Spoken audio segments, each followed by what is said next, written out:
iinumin natin to. Iba't ibang flavor ng C2.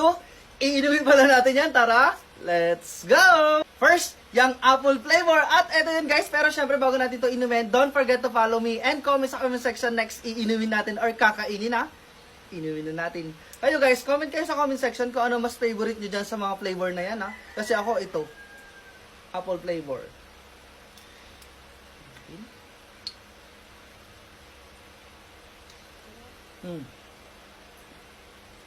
Alam mo ba, ang kagandahan sa C2, kahit hindi siya malamig, is hindi nagbabago yung lasa niya like soft drinks, ganun.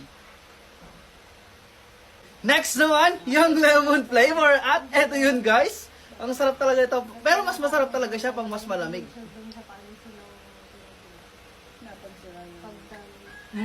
Next naman, itong first time ko lang naiinumin na flavor, itong raspberry. Masarap kaya to? Take one na natin. Yan. Ang tapang ng parang ang asin na, no? Pero masarap pa rin naman siya. Like, follow, comment, and share. Bye-bye!